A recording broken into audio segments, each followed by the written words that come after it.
The time comes in every woodworker's life when you must create a shallow mortise for a leaf-style hinge. There are a lot of ways to do it, but perhaps the quickest method is to use a router. And in this video, I'll give you some quick tips to help you do it flawlessly.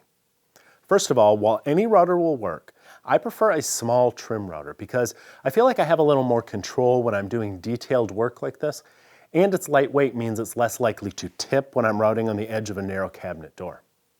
I use a small straight bit, and I set the depth of cut by laying my router base on top of two hinges, one on each side, then lowering the bit until it touches the bench top. The width of the hinge has been marked on its location, and those marks are transferred to the mating door as well. I don't always do it, but you may leave both doors clamped in your vise like this as you route the mortises one at a time. This will give you a wider edge to rest your router base on. The router's fence is set to the width of the hinge leaf, so you need not worry about routing too far from the edge. The fence will stop you. All you have to concern yourself with is staying away from the boundary lines on each end of the mortise. This isn't difficult to do freehand because the mortise is really shallow. However, you may find you have more control if you move the router in a climb cutting motion in the direction that the spinning bit wants to pull it. You do have to resist that slightly, but it's going to give you more control over the router. This is especially useful with large hinge mortises or for when you don't have an edge guide attached. However you do it, move your router slowly and leave the last bit of waste near your layout lines.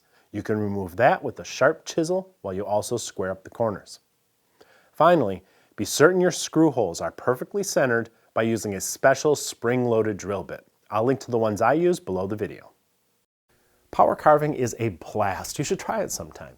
Grab some scrap wood and some carbide burrs from Sabertooth power carving tools and just give it a go. You may be surprised what you're capable of, like this folk art eagle I made from 2x6s. Check out what Sabertooth has to offer at the link below this video. Wait, don't go yet. If you're new here, please subscribe and remember to ring the bell. I would really appreciate that. Give us a thumbs up, or better yet, leave us a comment. I always read them. And be sure to check out the latest issue of Stumpy Nubs Woodworking Journal. It's always packed with tips, tricks, and tutorials designed to make you a better woodworker.